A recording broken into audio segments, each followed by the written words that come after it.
Welcome to a play-by-play review. I'm your host, Henry, and a few things I need to go over before I get into Week 11 of the NFL, just to address a couple things. First up is that I had said at the end of last week's episode, the Week 10 NFL recap, that I was going to try and get an episode out this Saturday. I was going to try and do a Wacky Warships episode, as I've basically been kind of promising and planning on for like a month now. I'd said something along the lines of like, if nothing gets in the way, I would be able to get to it. Stuff got in the way, family matters that were unfortunate. So I obviously could not get to Wacky Warships episode 2 this Saturday. Sorry about that, but it was very much out of my control and something that I had zero time to record at all this weekend. And it just unfortunate situation all around with some family stuff, and that's all I'm gonna say on that topic. Is just kind of things happen. The other thing that I was going to go over was it was that I now have a YouTube channel. Right now it is just where my podcast is going. It is Henry the Host on YouTube, all one word. And yeah, right now it's just another avenue for dumping my podcast on, but it's also going to eventually, hopefully, if I can get around to it and get the motivation and get the skills done, be a place where I post videos that aren't just podcast stuff, like not just audio stuff, like actual videos, like edited stuff. I'm gonna try and do like a character recap of Fire Emblem Three Houses. Since I think it would be better suited in video form compared to just podcast form, like I did with my story recap for Three Houses. So I think that's going to be a plan. I have like various other ideas floating around in my mind about what I want to do video wise for my YouTube channel, but that is later on down the line. Feel free to subscribe. I might actually, I think you should be able to find it just through searching. Anyway, feel free to look it up if you want to, and feel free to subscribe because it is completely free. And it is one very easy way to get updated with my podcast, because if you're subscribed, you'll just get the notification that I post a new video. That video will be it will be either podcast episode or whatever video goes up when I eventually get around to posting there. Anyways, after that, a little bit of a preamble. Week 11, it was a weird one. Things just keep getting weirder and weirder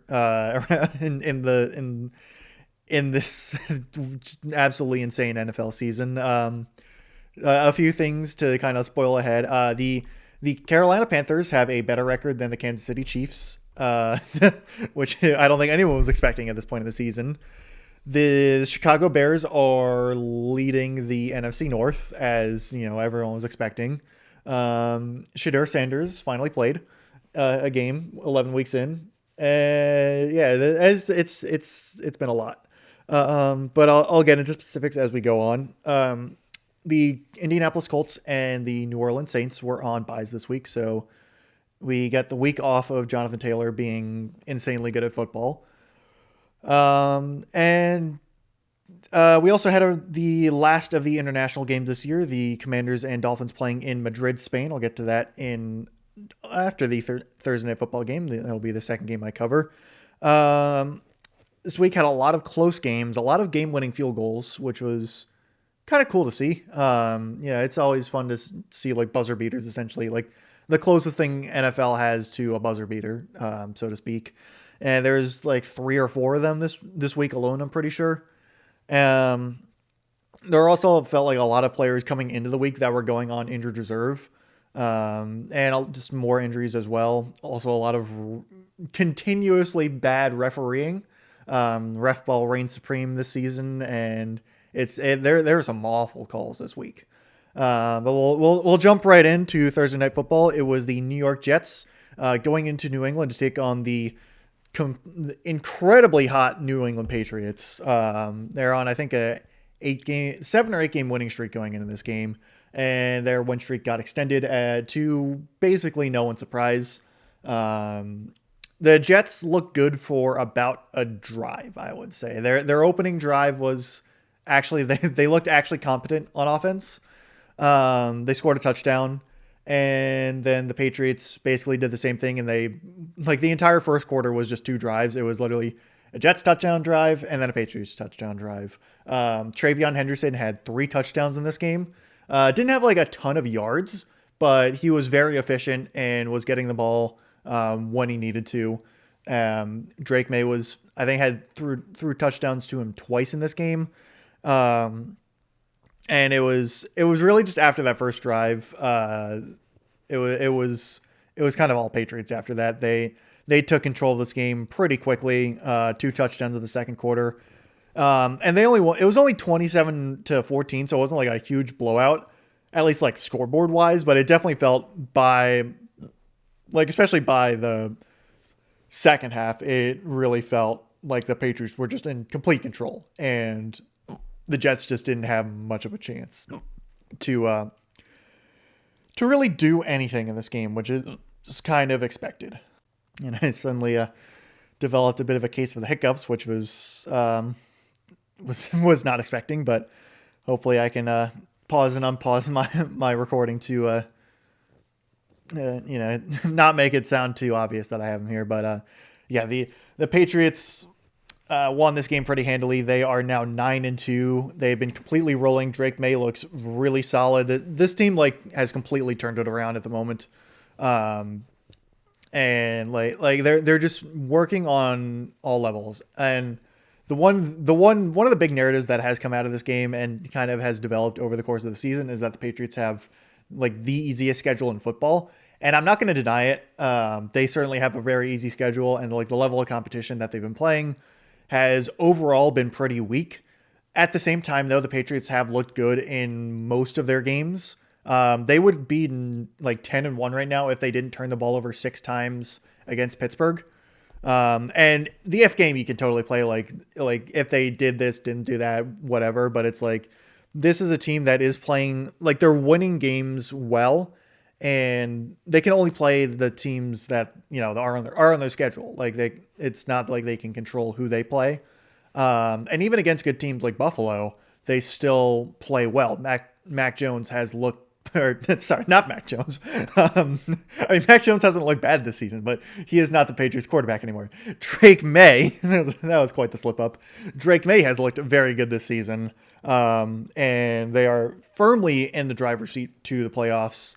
I'm still I wouldn't necessarily call them locks for the Super Bowl because this is a team that the Drake May doesn't have any playoff experience, and it's still I want to see them win more games against good competition before I crown them anything, but they're 9-2 for a good reason, and they look very solid. As for the Jets, the tiny spark of optimism I think they've had over the past couple weeks has probably died again. Justin Fields is now being benched again for Tyrod Taylor. Unless Tyrod Taylor gets injured again for some reason and they go back to Fields. But yeah, it's the Tyrod Taylor show again now, maybe for good. I don't know. I mean, Fields didn't look great. It was over the past 5 weeks outside of what was it? I think the Bengals game, Fields had a combined net, was averaging around 60 yards passing per game, which is hilariously bad. That's 1 or 2 drives worth of passing for your average quarterback, and he's doing it per game. I just don't understand the Jets offensive game plan. I get they don't have a ton of talent, but it's they just don't do anything really. It's impressive.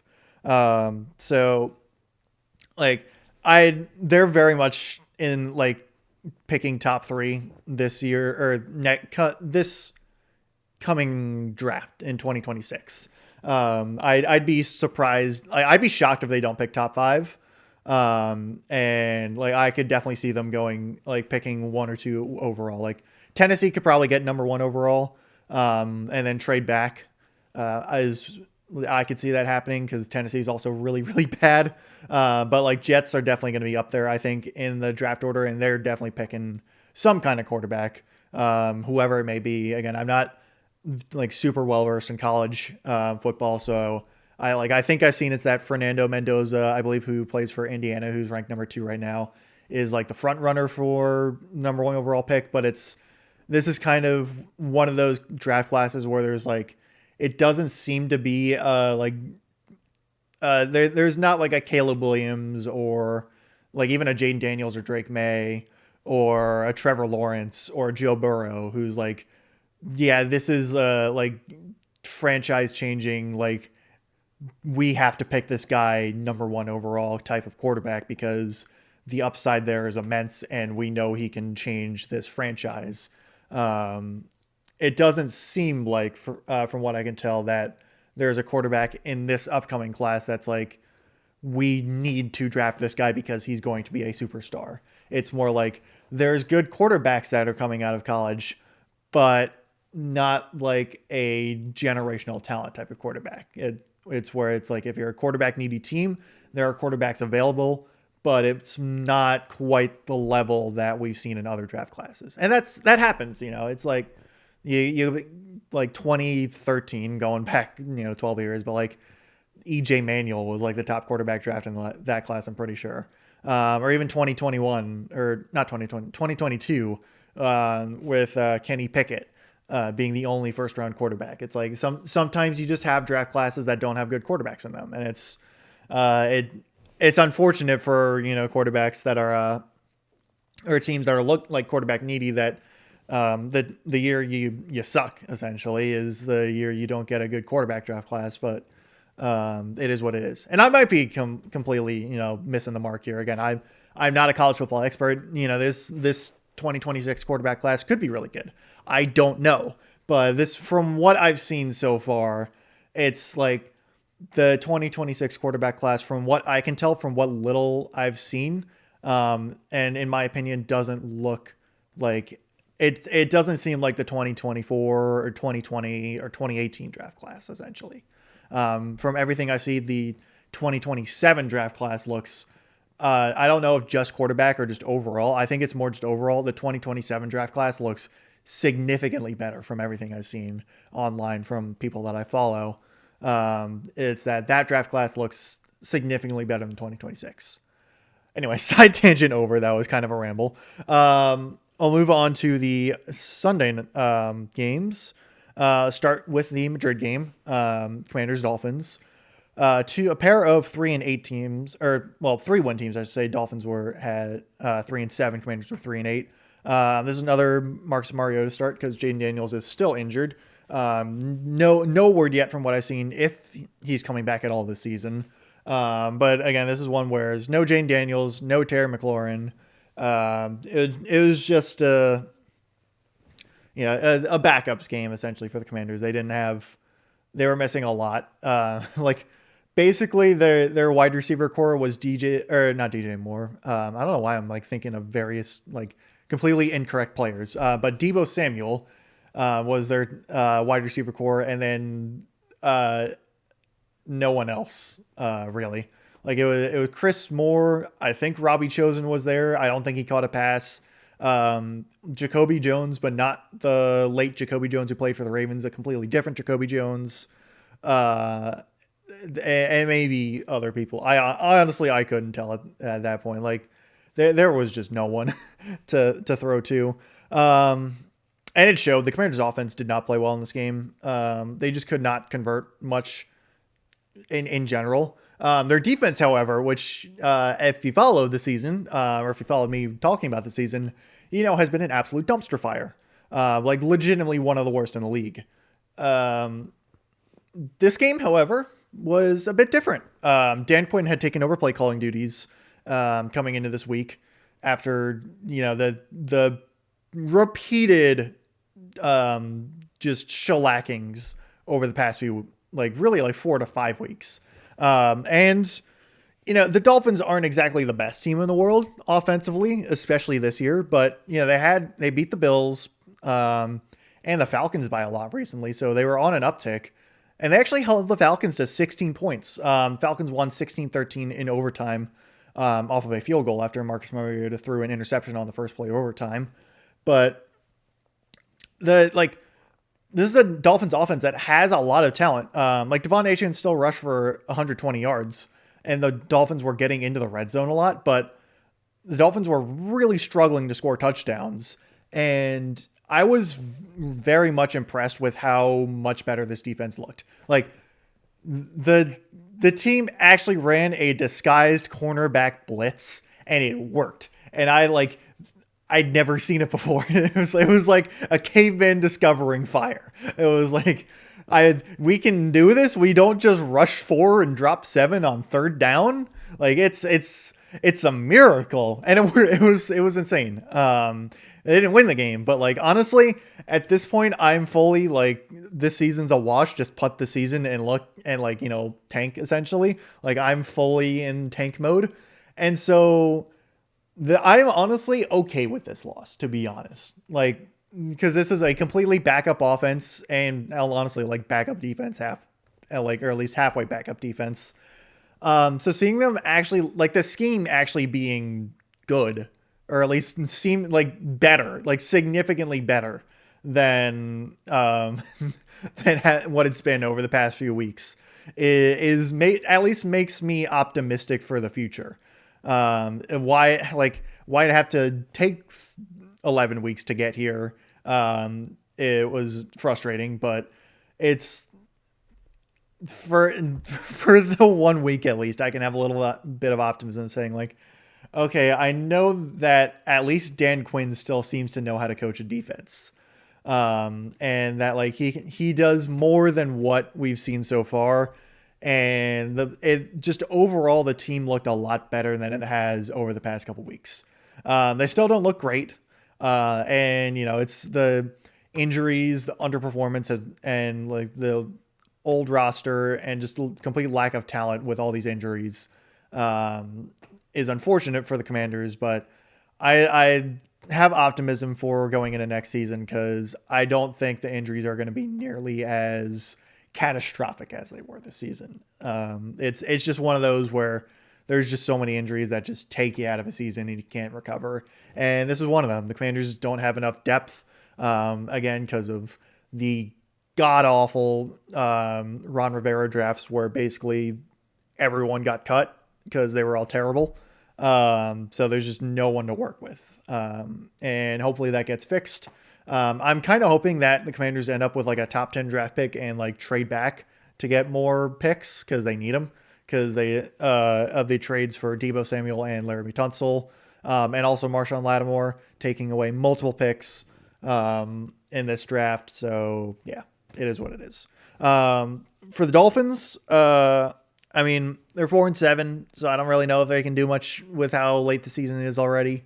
And their red zone offense was genuinely like embarrassing. They could do nothing, and I don't know if Mike McDaniel was like trying to lose this game with some of his play calls, but it was questionable at best. So I wouldn't exactly say this is, a building block for the Dolphins to save their season. I'd say it's just one where 2 bad teams went in, 1 bad team got the win, the other one didn't. And that's that. So after that kind of a downer note there almost on that game, we'll move on to the 1:00 games. First off, we'll start with the voice crack there. We'll start with an AFC North matchup. The Cincinnati Bengals going into Pittsburgh to take on the Pittsburgh Steelers. There's another Joe Flacco start. And, it's the Bengals and Steelers had played on Thursday Night Football a few weeks back, and it was an offensive showcase. This game, not so much. Not so much whatsoever. I mean, the final score was, where'd it go? 34-12. So, Pittsburgh scores a lot of points, but most of those points came in the second half off of defensive turnovers. And it was kind of like one where the Bengals kind of ran out of gas towards the end of the game, and Pittsburgh just kind of blew the door open. it was a pretty like ugly defensive battle to start, and like ugly in the sense of like really sloppy football. Joe Flacco was not having a good time. Jamar Chase got just completely shut down. He only had 3 catches for I think 30 yards total. T Higgins had a pretty solid game, but it was just kind of it was it was not a very entertaining first half. I'll say that. And then Aaron Rodgers got injured in the second half. It was like a fractured wrist or something, or like potentially fractured wrist, I think, on his left hand. And so Mason Rudolph came in and he kind of actually looked better in the offense than Rodgers did, which is not great. Kenneth Gainwell had a pretty good game. He had 2 touchdowns on the day, but it was just one where both teams were kind of slogging it out, and then the Bengals finally made some mistakes, and then Pittsburgh capitalized and really blew the doors open late, and the Bengals just couldn't really do much to answer. It was not for me watching. I was in a car ride for basically a good chunk of the Sunday games, so I wasn't my best, or I wasn't able to watch to the best of my abilities as I usually can when I'm watching at home, because I was watching it on my phone while I was riding in a car. But it was from what I was watching while I was watching Red Zone, it was not super interesting, and yeah, basically that. Really, the only like major interesting thing about this game was that Jamar Chase and Jalen Ramsey got into a big fight, where Ramsey pretty much cheap shotted Jamar Chase by like knocking him down on the by his back, like just slammed him in his back.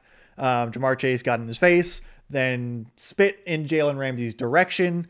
Jalen Ramsey then punched Jamar Chase. He got ejected from the game. Although Jamar Chase has since been suspended for a game because of the spitting action. Throwback to the first game of week 1 with Jalen Carter spitting on Dak Prescott, and he got ejected from that game. So, we got Spitgate 2.0 essentially. I doubt Jamar Chase's suspension is going to get overturned on appeal, because there's definitely video evidence that shows he was spitting in Jalen Ramsey's direction. So I don't think Jamar Chase is going to be able to come back next week. So it was just one of the ones where like it's Jalen Ramsey who always seems to be in the center of trouble. And yeah, it was really the only kind of interesting thing in that game. So moving on, another AFC matchup, though this is not divisional. The Los Angeles Chargers going into Jacksonville to take on the Jaguars. And it's another one of those Jacksonville mystery box games where you never know what you're going to get. You get the really bad Jacksonville, you get the really good Jacksonville. In this case, it was the really good Jacksonville, as they completely dominated this Chargers team just in every facet. It was just utter domination, just completely. The Jaguars won 35-6, very much off the backs of their 2 running backs, Travis Etienne and Bashal Tutin. Tutin, the rookie running back they drafted in, I want to say the 5th round. I think it was the 5th round. They kind of unleashed him a little bit this game. He had 15 carries for 74 yards and a touchdown. Etienne not too far behind. Jacoby Myers also made his debut this week. I believe it was this week. Maybe it was last. No, I think it was this week. Where he had 5 catches for 64 yards. And if it wasn't his debut, it was, a good performance either way. But this was very much a win on the ground for the Chargers. Trevor Lawrence didn't really need to do much. He only finished with 153 passing yards and 14 completions. But the Jags played good overall football, I should say. Their defense played very strong. It's clear that the Chargers' offensive line is not good when they don't have their 2 superstar offensive tackles, which is not surprising. And yeah, Justin Herbert, once again, his life has just been a nightmare behind his battered offensive line. And yeah, the Chargers, like, without either their top two running backs or their top two tackles. Their offense is clearly missing. Like they're just not able to get into like even second gear without like it's tough for them. So they're 7-4, but I see them. I don't see them going anywhere in the playoffs just because of these really costly injuries, and especially with how their defense played this week. It's not going to go well for them because they just got ran over this game. And props to Jacksonville. I mean, they're very inconsistent this year, and they've lost some pretty bad games. But this is like they've also won. I mean, I guess they just need to play the AFC West every week because they seem to play the AFC West really well. Because they beat the Chiefs already, and now they just destroyed the Chargers. But I'd be interested to see like if Jacksonville keeps leaning on this run game more and more, because they started out this season seeming to like lean on that run game a lot, but I don't know. I felt like they kind of went away from it a little bit. Like Travis Etienne he's had like started out really hot, then kind of cooled off a bit. Now we'll see if they try and pick that heat back up and involve Tuden a little bit more in this offense. So I'll be interested to see if they can build up on this momentum or if they just go back to being completely inconsistent and like lose their next game by 20 points. I honestly, I don't know. But I think at the end of the day, if I were to pick a playoff team between these two teams, I would go Jacksonville. Because I have a lot more confidence in them than I do, not San Diego. The former San Diego team, I was doing some NFL trivia stuff earlier in the day, so that's why I have San Diego Chargers on my mind. But the Los Angeles Chargers, why I would not consider them a playoff team over Jacksonville at this point. Next up, battle between two, I would say almost surefire. Well, actually, I'd say surefire player teams or surefire playoff teams. Even if both teams have a lot of question marks. The Tampa Bay Buccaneers going into Buffalo to take on the Bills. The Bills have had some criticisms as of late, as they've lost a couple pretty key games, including to the Patriots. However, this game was a bit different. So this game had, I believe, 8 lead changes. It was the definition of a back and forth game. Both offenses were going crazy, and both defenses just kind of decided to check out in this game. It was very entertaining. I should say, it was very, very, very entertaining. It was, the Bills were without Dalton Kincaid going into this game, and they started out very sloppy. Josh Allen threw 2 interceptions. One of them was, he was about basically getting tackled for a safety and tried to like push pass it out. And he got it out and like over his offensive lineman right into the hands of a defender. It was a really bad interception. He did make up for it, however, as he went for a combined 6 touchdowns, 3 through the air, 3 through the ground. So it was one where the Bills needed Josh Allen to be Superman, and he was Superman. He was very like just it was Josh Allen, like MVP Josh Allen. Like I know he had 2 interceptions, but he also had 6 touchdowns. It was very impressive. On the Buccaneers side, Sean Tucker, their, I believe, rookie running back. I think he's a rookie out of Syracuse, I'm pretty sure. Let me actually check here real quick. He does wear 44, and yes, he went to Syracuse. And yeah, this is his rookie season. I thought that was it, but I got to make sure I got to get my facts straight. Sean Tucker had a kind of insane game. 19 carries for 106 yards and 2 touchdowns. So I don't think he's going to usurp the starting running back position over Bucky Irving, but he's definitely, I think he slotted himself over Rachaad White into RB2 status. And he was running all over the Bills defense. And that's a big concern for the Bills, is that their run defense is not good, to say the least. I know they're missing, I think it's Ed Oliver. And I think maybe another defensive lineman or two as well due to injury. But it's like, it's very concerning for the Bills that their rushing defense is no bueno, to say the least. And Sean Tucker was the recipient of that bad defense as he ran all over them. Unfortunately, the Bucs passing offense actually wasn't doing too great right now. Baker Mayfield has had a okay at best recent stretch of games. This game was no exception, where he played good, just not good enough, especially when compared to Josh Allen being insanely good. And it's why the Bills were able to win 44-32 in an absolute and just a very, very fun game to watch. So we're going to flip now from fully over to the NFC for this next game. An NFC North divisional matchup between the Chicago Bears and the Minnesota Vikings in Minnesota. And this is one where JJ McCarthy and the Vikings, McCarthy especially, was kind of had a little bit of flack and stuff coming in because he hadn't been playing all that great. And the Bears, while they'd certainly been playing a little bit with fire, were definitely looking to be the better team. It was not exactly a great game to start. Caleb Williams, I mean, he was pretty good. He was doing well. He's been doing well this whole season, especially at avoiding sacks. And this game was no exception. But it was one where it took both teams, it felt like, to really get going. I mean, Caleb Williams only finished with 193 passing yards and no touchdowns. Or at least no passing touchdowns, I should say. But he did enough to win, really.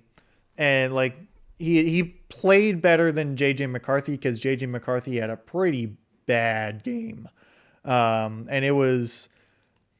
People are starting to turn on McCarthy here because he went 16 of 32 for 150 yards, a touchdown, and 2 interceptions, which is not the best stat line in the world. And that's kind of, I wouldn't say sarcasm, but I'm understating it. It was not a good stat line. He was also missing a lot of throws, especially to Justin Jefferson. Like, he was missing a lot of throws high, and it was clear that Justin Jefferson was getting really frustrated during the course of this game. And it looked for a while that the Vikings were just going to basically do nothing this game. Then they started to come back in the fourth quarter because apparently J.J. McCarthy turns into nines or whatever his, cringy alternate ego that he has. He actually turns into a good quarterback in the fourth quarter. It's just that the first 3 quarters he looked like a terrible quarterback.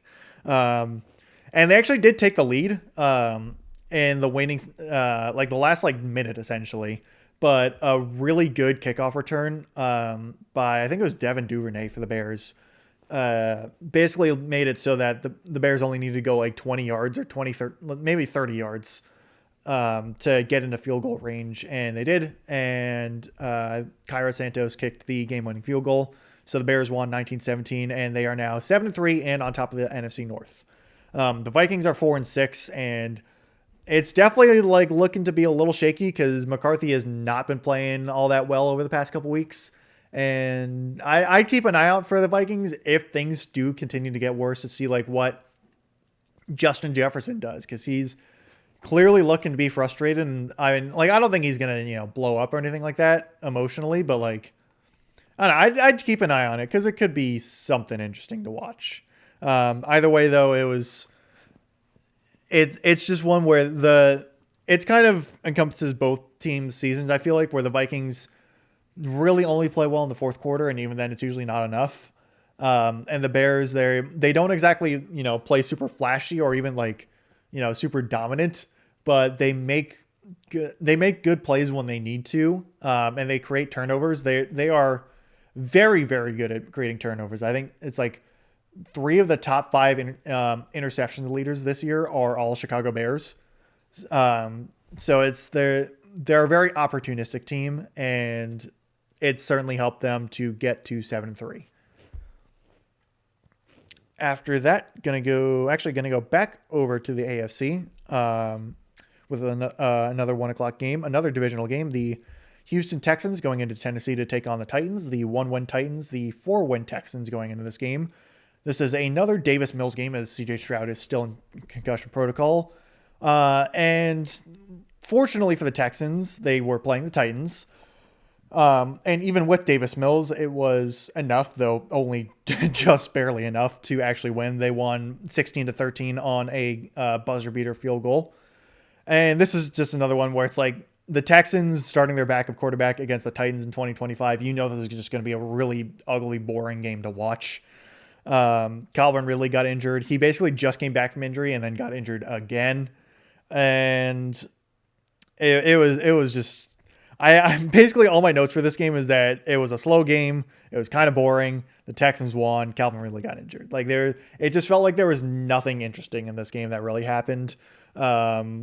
And yeah, I think that's all I can really say. It's just one of those slog fests where for the Texans, you just kind of hope you come out with a win and you don't care how. And they came out with a win, and I don't think they care how. So they're back to 500. They're 5-5, and I don't know if CJ Stroud's coming back next week, but I think they certainly need him because being 500 is good, but they definitely need to get a few games above 500 to make the playoffs because they're lagging behind Jacksonville, they're lagging behind Los Angeles, they're in line with Kansas City. And, they got to start stacking some wins here if they're going to, make it to the playoffs because 500, I don't think it's going to cut it. For the Titans, they really need to clean house at the end of the season. It is going to be an enticing job, I think, because they've got a number 1 overall pick in Cam Ward who's shown flashes. They have some other they have plenty of talent, I feel like. Jeffrey Simmons especially. Like the Titans defensive line is actually pretty solid. It's just like everything else is not great. But there's like pieces there in other places that they can work with, and they're definitely going to have right now I think they're picking number 1 overall, but that could definitely change with like a win or two or like continued loss from other teams. So it's one where I could see them picking number 1 overall, but I think like roughly if they're not picking top 5, I'll be shocked essentially. And so having that is, it's enticing for a wannabe head coach or like a up and coming head coach.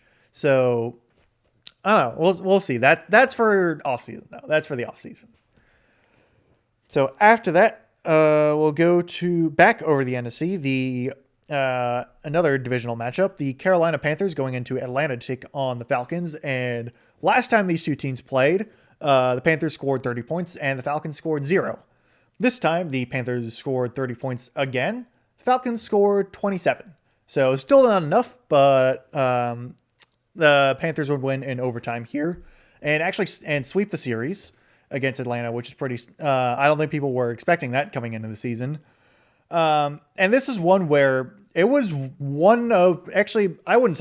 was definitely Bryce Young's best game as a professional. He won 31 of 45 for 448 yards and 3 touchdowns. He actually set the Panthers franchise record for passing yards in a single game, passing Cam Newton. I stumble on that because I'm like, passing. Yep, they are the same. It works both in this context. But yeah, Cam Newton's record has been broken by Bryce Young. I don't think people were expecting that. But yeah, this was one where Bryce Young finally kind of, took that next step, it felt like. And he was balling. He actually got injured in this game, but he did come back. And he completed the comeback, so to speak. I actually don't remember if they were down in this game. I think they were, but it was one where, yeah, Bryce Young looked pretty darn good. Tedero McMillan looked really darn good. He had 8 catches for 130 yards and 2 touchdowns.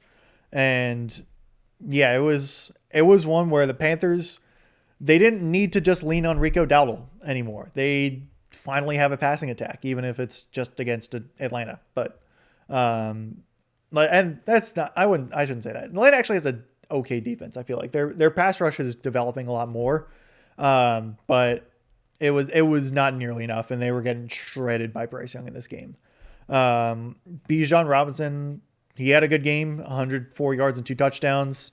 Michael Penix Jr. did not have a good game, and then he got injured, and it's looking to be a third torn ACL for him in his career. He had 2 in college, and it was a big concern coming into the draft that he was, had his injuries in the past, but he had been pretty injury-free so far in his career in the NFL. That is not the case anymore, and it's now a big worry of like if he can come back and be the player that he once was, because 3 torn ACLs is not good in the slightest. That's a pretty gross understatement. 3 torn ACLs is like, I don't wish that on anyone. That's just terrible. But yeah, I'm pretty sure it's been confirmed that it's another torn ACL. And he's definitely done for the season. And the Falcons, they're 3-7. They also don't have the first round pick going into next year because they traded it to the Rams to go draft oh my God, James Pierce Jr. That's his name.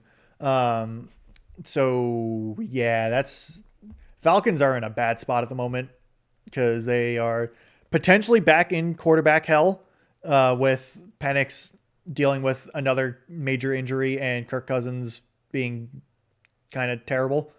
So yeah, I was talking about the Titans earlier, where it's an enticing head coaching job. I think the Falcons fire their head Raheem Morris at the end of the season because he's just done a pretty bad job overall.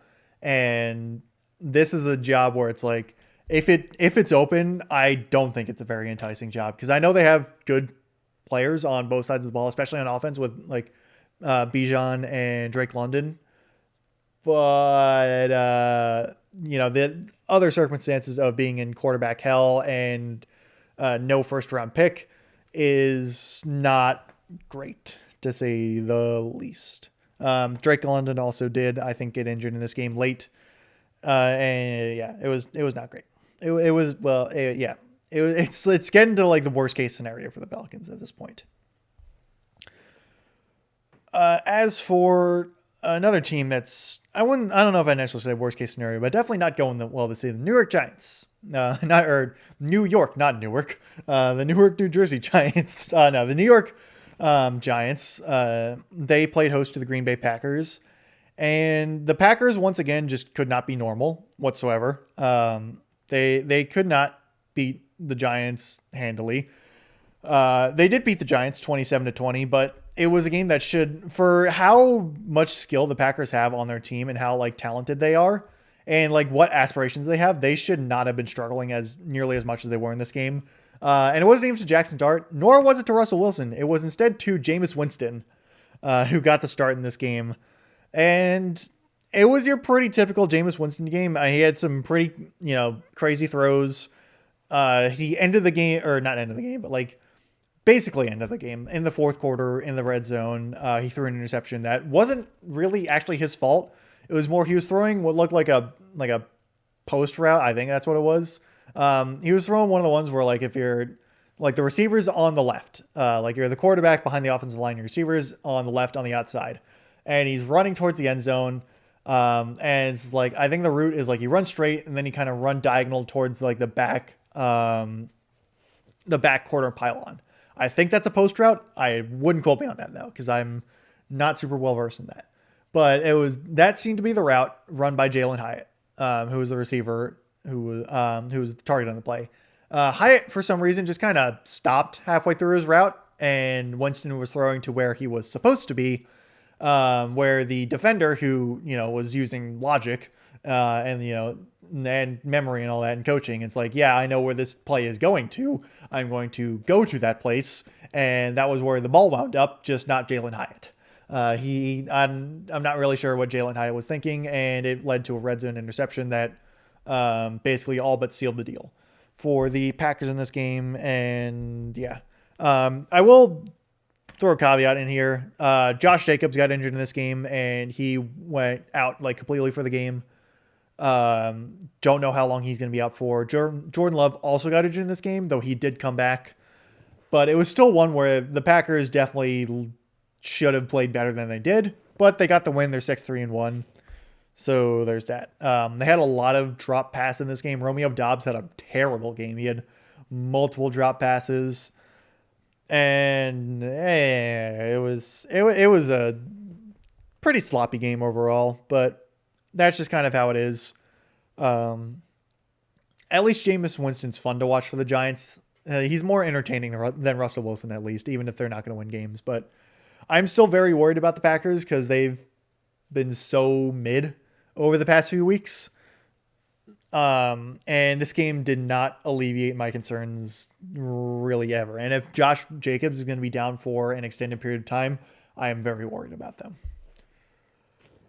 So that was the last of the 1 o'clock games. We'll move on to the late afternoon games, starting with the Seattle Seahawks going into Los Angeles to take on their division rival Rams.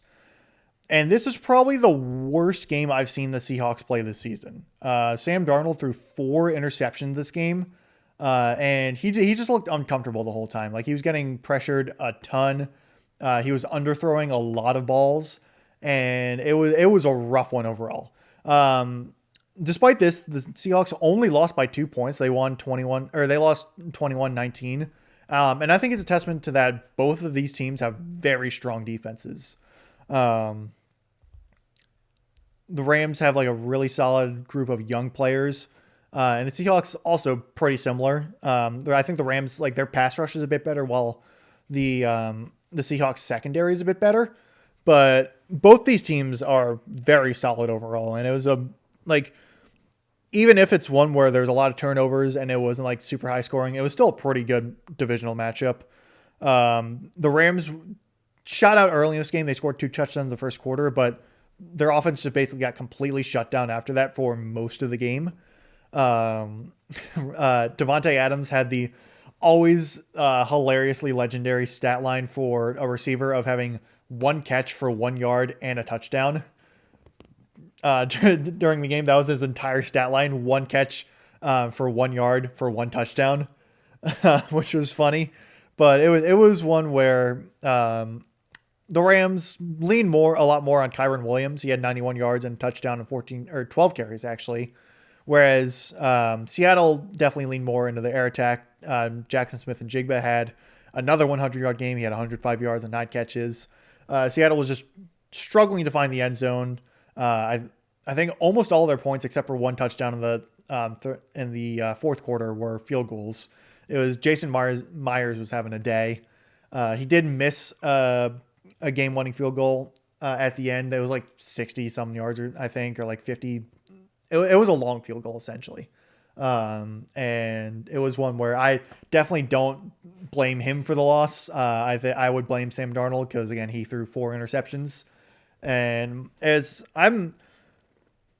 I guess I'm surprised that he played as bad as he did. I mean, he didn't play great last week either, but 4 interceptions is kind of crazy. And I doubt we see more of those games, but I mean, I don't know for sure. It could be like what happened at the end last season where, Darnold has a good season, but then, when the games start getting real big and real important, he's kind of falls apart. And it was once again against the Rams. He got absolutely demolished by the Rams in the playoffs last season when he was with Minnesota. So it could just be a Los Angeles thing. Like, it could just be that the Rams seem to have his number, but I don't know for sure. I'd be a little cautious going into next season, next game for Sam Darnold. Like, keep an eye out to see like if he bounces back or if this trend continues. As for the Rams, they're 8-2 on top of a pretty competitive NFC West. So I had said to, I think it was actually my mom, cause she was asking me about like it might have been my cousin. I don't remember exactly, but I said to someone over the weekend where, they had asked me like who was my favorite for the NFC, and I'd said Seattle because they had been playing very solid over the past really honestly this whole season, but the past couple weeks especially they've been playing overall pretty solid. I'm probably going to flip the Rams over them now because Matthew Stafford has looked incredible this season. And it's like I think both teams are really good, and I could see this matchup happening again in the playoffs. I don't remember if they have a rematch in the regular season or if they played twice already. The recollection is not coming to me, but it's one where I think both these teams have a pretty solid chance, and I think they probably will both make the playoffs. But it's one where right now I think the Rams do have the edge over the Seahawks. So after that, we're going to flip from one NFC divisional matchup to the other NFC divisional matchup. The San Francisco 49ers going into Arizona to take on the Cardinals in finally the return of Brock Purdy, back from injury after missing a good chunk of the season. I think it was like 7 weeks with whatever injury it was. And Purdy was back, and he looked pretty solid in this game. George Kittle had a really good game, and McCaffrey had another solid game, and this was one that was pretty one-sided in favor of the 49ers. So the Rams, or not the Rams, the 49ers, one of the other NFC West teams, they beat the Cardinals 41-22, and yeah, it was not very close. The Cardinals, so this is kind of weird, to be honest. So the Cardinals only scored 22 points, and yet Jacoby Brissett, who was the quarterback, set the NFL record for most completed passes by a quarterback with 47. He also threw for 452 yards and 2 touchdowns, and still only 22 points. I'm still not entirely sure how this happened, but it did. It was one where the Cardinals kind of ditched their run game pretty early on. I think Amari DiMercato got injured in this game, and so it was just a complete just air show for the Cardinals, and yet somehow just did not consistently lead to points. Whereas the 49ers, they consistently did score points. And that was really it. It was just that the Niners were better at actually getting the ball into the end zone compared to the Cardinals, who, while they got chunks of yardage, usually just one way or another, whether it's penalties. I think they finished with at least, if not more than 17 penalties, which is... that'll kill any drive or any team's game if you commit that many. And it was a lot of that. I'm pretty sure there's some interceptions or some turnovers in there. And it was one where the 49ers defense bent but did not break. And their offense certainly picked up the slack and won this game pretty handily. So Niners, with all the injuries they have, they're still 7-4. They just got their franchise quarterback back from injury, and I wouldn't count them out whatsoever. I know they have, they're missing Fred Warner and Nick Bosa for the season, but they have McCaffrey, they have Purdy, they have Kittle, Ricky Pearsall's coming back soon, so this is a pretty good offense, and defensively they still have good playmakers. It's just it's not going to be the defense that we're used to, given the injuries and the talent excess they had in the offseason. But it's still, again, they're 7-4. I wouldn't be surprised if they make the playoffs. For the Cardinals, yeah, I mean the Jacoby Brissett luster is wearing off very quickly. I know he had like numbers wise or volume wise a good game. Again, the NFL record in completed passes and 452 yards, but it's clear that he's a backup, but he's playing well, but I don't think he's going to be leading this team anywhere and really getting all that many wins for them. They're 3-7, and it's definitely going back to the season's over, and I wouldn't be shocked if we see some firings there. I would probably be surprised a little bit if they got rid of Jonathan Gannon. But at the same time, I also wouldn't be too surprised, I'd say. So after that, we got a pair of AFC divisional matchups. The first is the Baltimore Ravens going into Cleveland to take on the Browns. And this is, as I said in the top of the episode, Shedeur Sanders played in this game. So This was a very, very ugly game. It was, as per usual for these kind of Baltimore Cleveland matchups over the past couple of years, pretty sloppy and very defensive. Lamar Jackson was having a real rough time. Cleveland's pass rush was going ham. Myles Garrett had, I think, 4 sacks in this game, which, like, I think there's a stat where if you discount the past like 3 weeks, Myles Garrett would be second in the NFL in sacks. He's been going absolutely insane. And this game was no exception. I was talking with a friend of mine at work today who was a big Ravens fan. He was not happy with how the Ravens offensive line played, especially Daniel Faalele, their, I think, right guard. To quote him, he said, "He just stands there." And that's not what you want for your offensive lineman, to just be standing there and watching as the defenders run by you and not actually block them. Lamar Jackson threw 2 interceptions in this game. And yeah, it certainly was not his best game, but he did enough. Derrick Henry actually had a good game against Cleveland for once. He almost never does for some reason. Cleveland just seems to have his number, but this game was not the case. He had went 18 carries for 103 yards and a touchdown.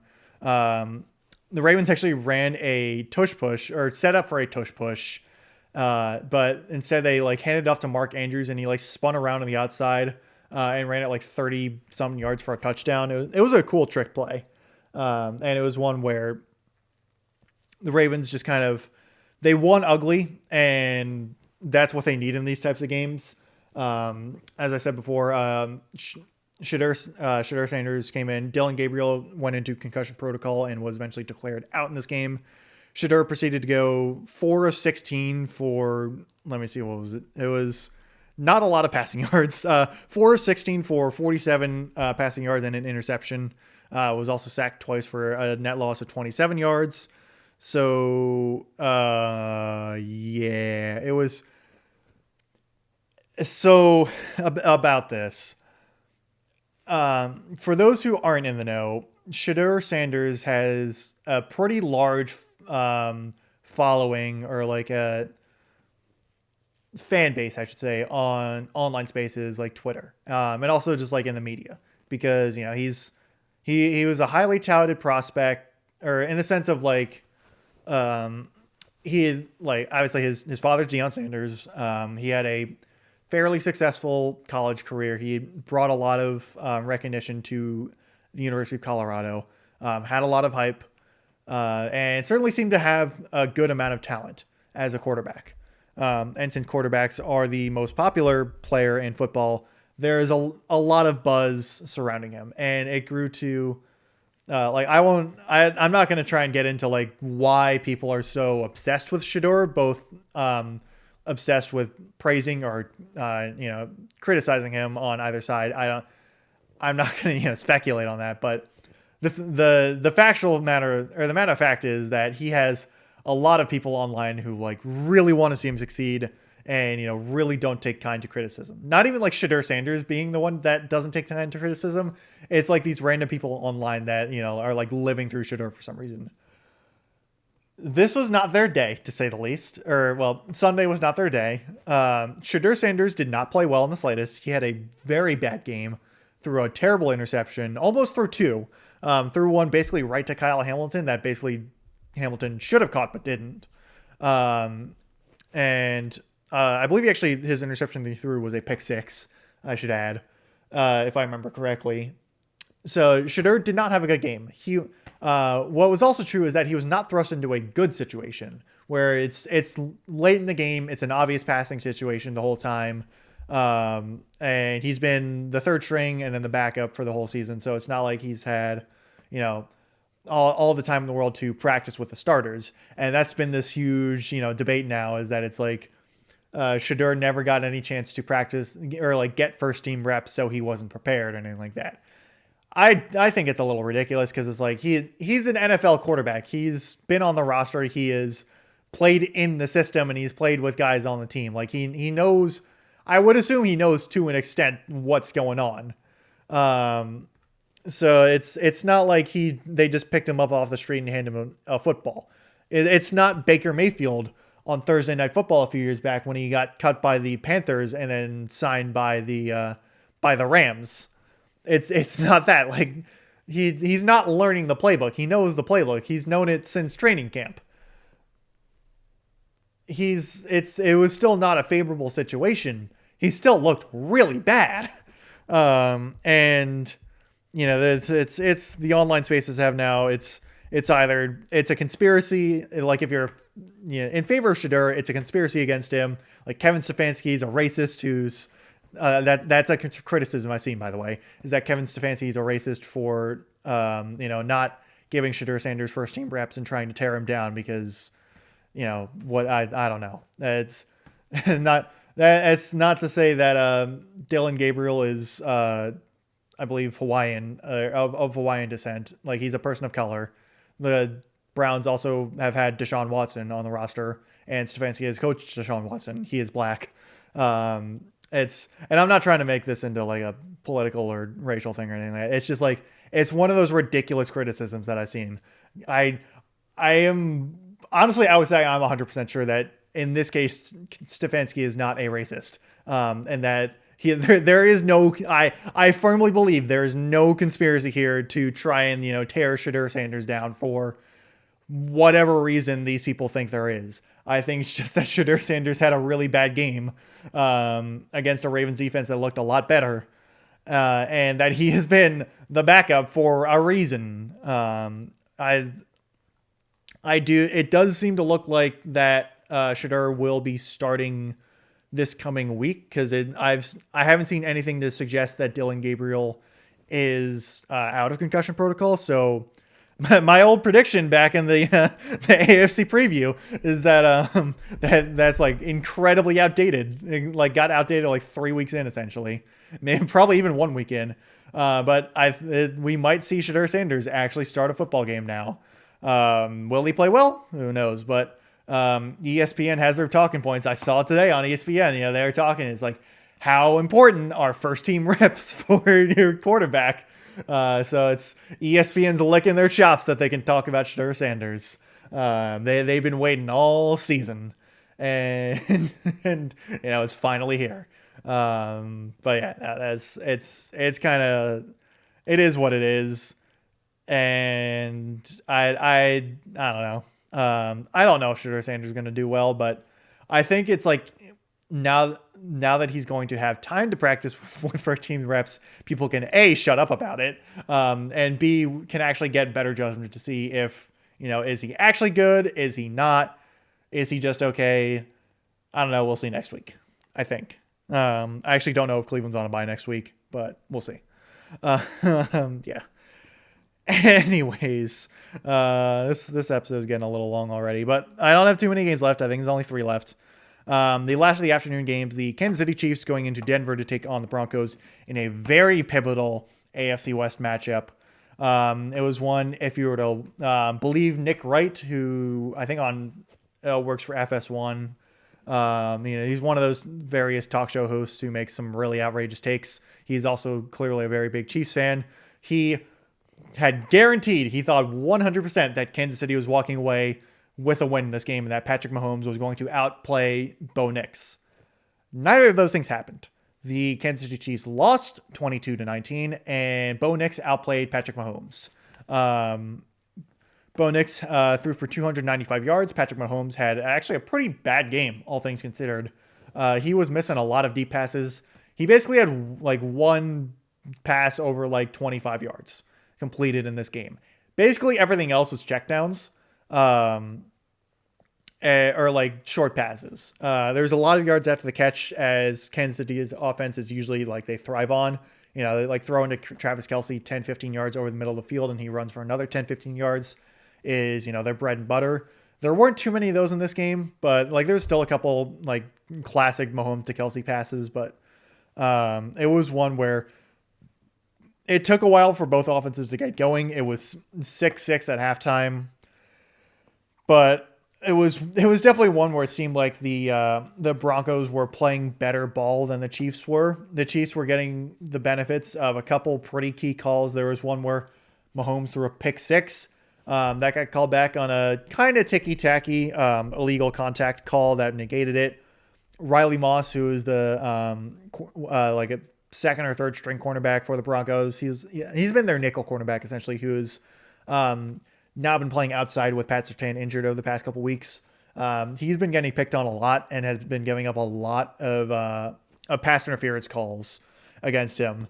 There were a couple in this game where there's like one that was very much like, it was a pass interference call. There was another that was like, it was very much not a pass interference call, but it got called anyway. It was like one of the ones where it's an underthrown ball where the defender or the receiver basically runs back through the cornerback because the cornerback's just in the way because the ball is so underthrown. They call it pass interference anyway. I hate those calls so much because it's like, it's not the defender's fault that the ball's getting overthrown or getting underthrown. So the defender shouldn't get punished for a bad ball. Where they like, I get it where they're usually don't have their back turned or that they don't have their back, like they're not looking back at the ball, but it's still one where it's like, don't reward bad quarterback play, because it's like quote unquote by the rule. Anyway, that rant over on that. In the end, the Broncos did get the win, in a very, very clutch win for them. They're now 9-2. Getting a win over Kansas City is huge for divisional purposes. And yeah, the Broncos haven't exactly played like stellar football, I'd say. And I think a lot of people would agree where it's like they're playing kind of ugly and their offense has a lot of work to do. However, they're 9-2. They're atop the division. They just beat the Chiefs. I can't really complain too much else about that. Bo Nix looks solid overall in this game. And it's just overall, I can't really nitpick too much about the Lions. Or why did I say the Lions? The Lions are coming up next. That's why I see them right below the Broncos on my ESPN scores. The Broncos, their offense definitely has its issues, but they've won a lot of games and they're building a lot of momentum.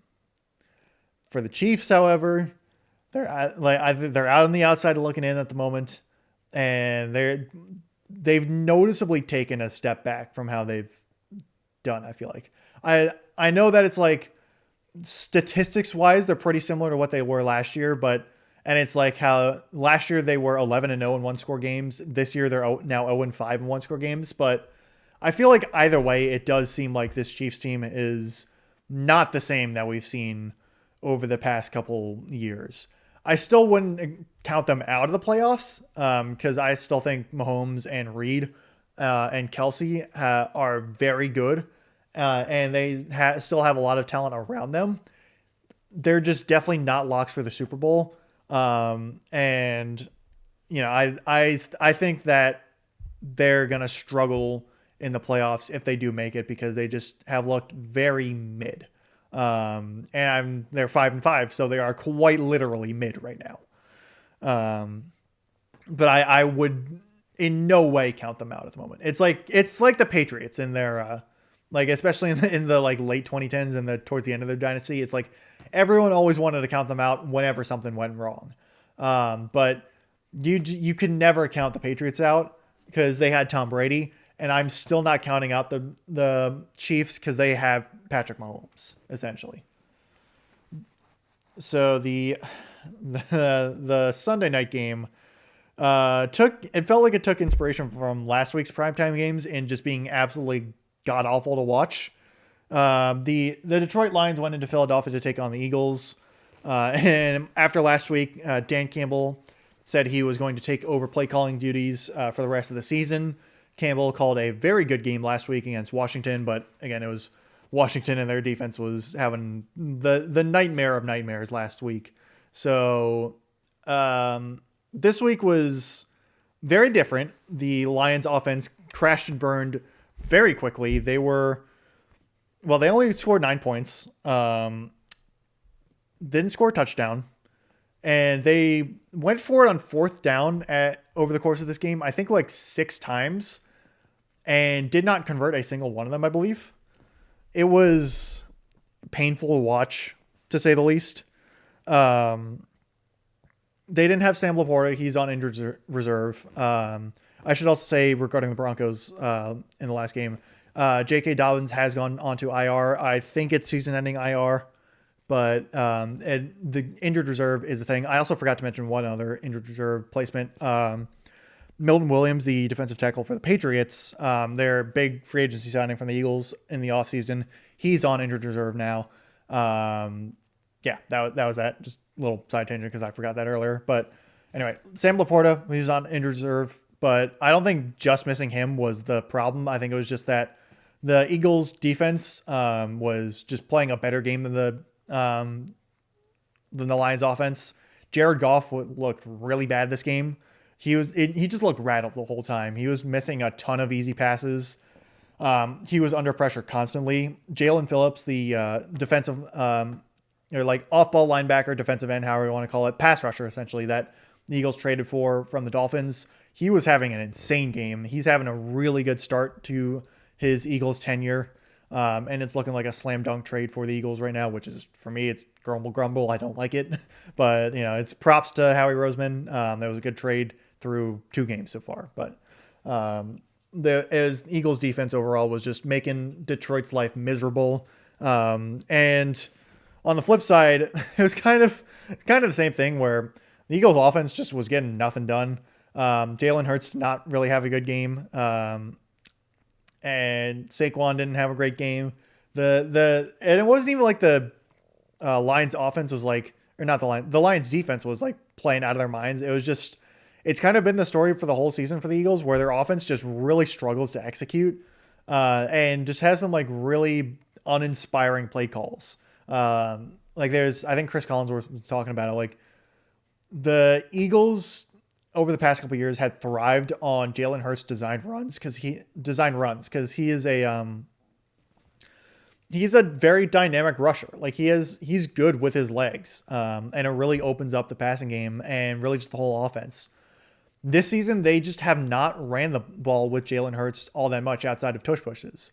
We also did have some more tush push controversy in this game. I'll get to that in a second. But it's surprising to see like how limited Kevin Petula's offense seems to make Jalen Hurts. They did, I think, run the ball, like have some design runs with Jalen Hurts in this game, but it was not a very compelling offense to watch. Lane Johnson also went down with an injury. He's going to be out for a few weeks. And it was a very just uninteresting game to watch because neither offense was playing well in the slightest. And it's like defensive battles are interesting to watch in some cases, but this wasn't even like it felt like a true defensive battle. It just felt like 2 offenses that were just getting in their own way 24/7. And the Eagles just did basically barely enough to win. Like it was impressive, but at the same time, not impressive. That's kind of me being a hater, but like it's impressive where like you can play this bad on offense and still come away with a victory. Like they only scored 16 points and still won, but it's like, this Eagles offense right now just isn't super imposing at the moment with how they played. As for the tush push thing, there was finally a false start called on the Eagles on a tush push attempt, which has been a huge thing, this whole season where the people have wanted false starts called on the Eagles because it happens all the time on tush pushes.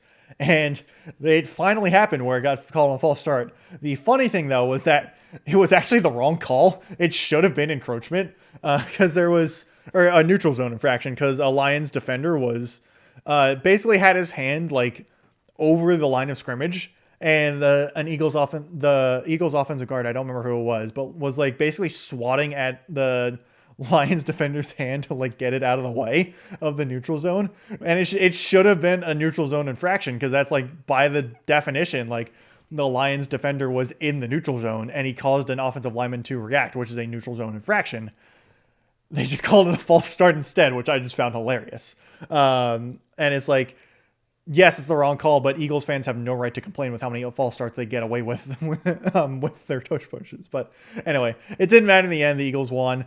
They did have a very egregious call go in favor of them, where it was like around the 2 minute warning. It was a third down. It was like 3rd and 10 basically, and Jalen Hurts threw it to AJ Brown for like a 12-yard completion, or I think it was 12-yard incompletion basically. It got called for defensive pass interference, and even watching it live, I could tell it was if it was going to be called, it was like ticky tacky at best.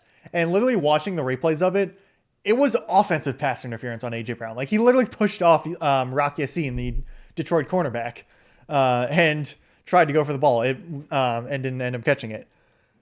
Why they called it defensive pass interference, I have no idea. It was, I don't get it. And it basically won the game for the Eagles because they got a first down and could basically just run out the clock. It was an egregious call. It was awful. It was really, really, really, really bad. And like it was a bad call, and it was a really important call as well. Now, do I think this had this call not happened, or if it was called offensive pass interference, do I think Detroit would have won the game? Probably not, with how bad their offense has been playing. But it's still the principle of it. Like it's a bad call, and like we don't know is the thing. Like Detroit could have come back and won. We don't know, and it's just a really bad look for the NFL. And just another thing where it's like Eagles do get away with something, and they're playing with fire this season, and I don't know. It's just a little. It's frustrating to watch, essentially. Now for the final game of the week, the Dallas Cowboys going into Las Vegas to take on the Raiders. And this is one where the Cowboys were playing for their fallen teammate, Marshawn Kneeland. Once again, rest in peace. And this was one where it was just not very close at all. I had basically no notes in this one because it was after like the first couple drives where Dallas's offense, for some reason, I guess like some kind of disciplinary thing, both George Pickens and CeeDee Lamb were not on the field for the first drive for Dallas's offense. And it was clear that they missed them both. And then Dak also threw an interception, or had a strip sack fumble. That's what it was. Either on the first or second drive in his own red zone, which gave Las Vegas a very prime field opportunity, which they only were able to score a field goal out of. After that, basically Dallas kind of took over and they scored 3 touchdowns in the second quarter. And after that, it was like, yep, this game's over. Detroit, geez, I am all over the place tonight, and I don't know why.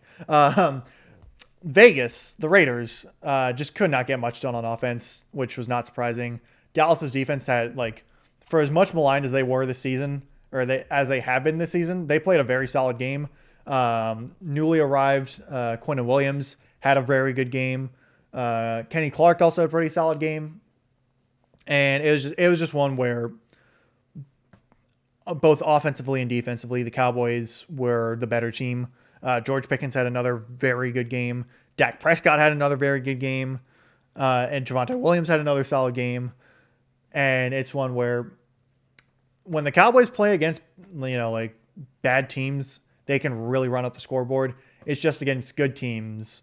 I get a little shaky, but it's one where I could definitely see the Cowboys going on a run with the tragedy happening. Not that I'm trying to say that it's like going to happen, or that they're like, I'm not trying to use Marshawn Kneeland or anything like that, but it's just like it does seem like sometimes when things like this happen, teams do find are able to rally around it, and I could certainly see it happening. And the Cowboys do certainly have the skill to the talent to go on a run. And honestly, even though they're a division rival, I would be kind of it would be kind of cool to see them go on a run for Marshawn Kneeland. Just rally around this huge tragedy and go on a run and make something of the season that has started out rough. And do it for someone who should still be with us and should have been playing in this game and, making plays. Once again, just awful situation. Mental health is something that should not be neglected or overlooked or, not taken seriously or anything like that. So yeah, like, and I'm no fan of the Cowboys, and like as a fan of a division rival, but I can certainly like I'm kind of rooting for them a little bit in this sense. So it's one where like I as a Commanders fan, it's whatever. I don't like I'm not rooting for the Cowboys, but just as a fan of football, I did have a little bit of a smile on my face when I was watching this. Anyway, that was kind of a melancholy note to end things on. I apologize for that, but that was week 11. Once again, pretty weird week. We had the NFL record set for most passes completed in a game by a team that lost by like 20 points, or I think 19 points. What if I can do my math correctly in my head? Uh, it's crazy. And the Panthers have a better record than the Chiefs, which I don't think anyone was predicting 11 weeks into the season. So my plans now, I'm going to attempt to get an episode done this Saturday. Gonna try and do one this Saturday. What it will be, it might be Wacky Warships. I might try and do a collab with my cousin. Actually, I'm gonna see if I'm gonna have to text him and see if he's down. He's expressed wanting to do one.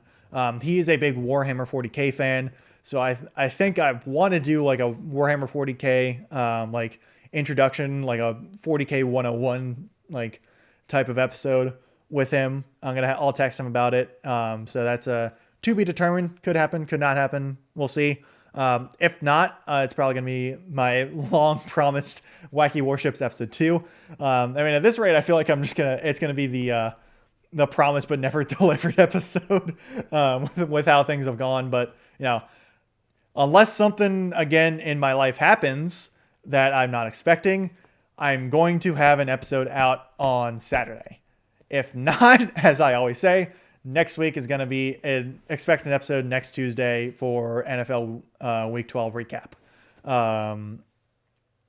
You can also, again, find it on my YouTube channel, Henry the Host, all one word.